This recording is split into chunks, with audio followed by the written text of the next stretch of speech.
ہم رمضان میں جنت کی تلاش میں سجدے کرتے ہیں، پیاس سہتے ہیں اور مال خرچ کرتے ہیں، لیکن کیا آپ کو معلوم ہے کہ آپ کے گھر میں جنت کے 2 دروازے ایسے ہیں جنہیں ہم اکثر نظر انداز کر دیتے ہیں؟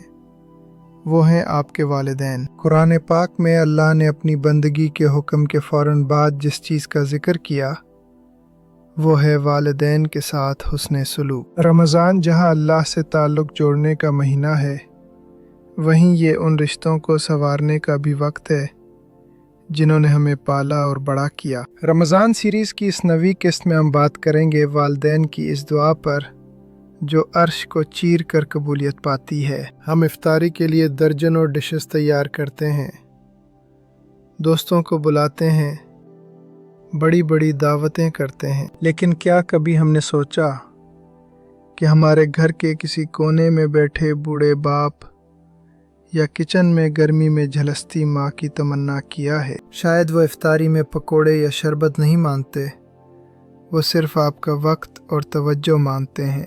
رمضان میں ہماری عبادات تب تک ادھوری ہیں جب تک ہمارے والدین ہم سے ناخوش ہیں۔ اللہ کے رسول صلی اللہ علیہ وسلم نے اس شخص پر لعنت بھیجی جس نے اپنے والدین کو بڑھاپے میں پایا اور ان کی خدمت کر کے جنت حاصل نہ کر سکا۔ کیا ہم ایسے بدقسمت تو نہیں ہو رہے جو مسجد میں تو روتے ہیں مگر گھر میں ماں باپ سے بدتمیزی سے بات کرتے ہیں؟ بڑھاپے میں انسان چڑچڑا ہو جاتا ہے، باتیں دہراتا ہے، کبھی بے وجہ روک ٹوک کرتا ہے۔ اللہ نے اسی لیے فرمایا کہ انہیں اف تک نہ کہنا۔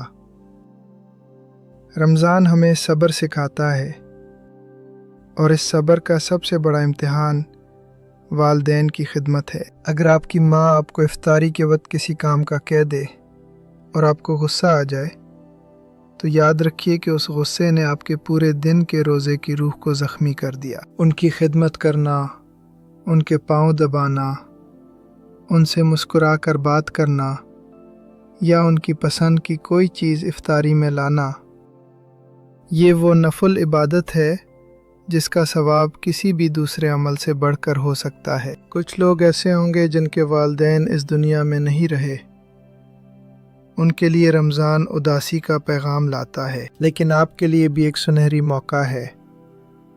آپ کی دی ہوئی ہر دعا، آپ کا کیا ہوا ہر صدقہ اور آپ کا ہر اچھا عمل ان کے لیے قبر میں نور بن کر پہنچتا ہے۔ اس رمضان ان کے نام پر کسی غریب کو کھانا کھلائیں، کسی کی مدد کریں اور کثرت سے دعا کریں۔ رب ارحمہما کما ربیانی صغیرا۔ والدین اگر دنیا سے چلے بھی جائیں تب بھی ان کی دعا کے دروازے آپ کے نیک اعمال کی صورت میں کھلے رہتے ہیں۔ آج افطاری پر پہلا لقمہ یا پہلا گلاس اپنے والدین کے ہاتھ میں دیں، ان کے پاس بیٹھیں، ان سے دعائیں لیں۔ یاد رکھیے، اللہ کی رضا والد کی رضا میں ہے اور جنت ماں کے قدموں تلے ہے۔ کل کی قسط میں ہم بات کریں گے پہلے عشرے کے اختتام پر، یعنی پہلے عشرے کی الوداع اور رحمت کی طلب۔ ذیشان اظہر آفیشل سے جڑے رہیے۔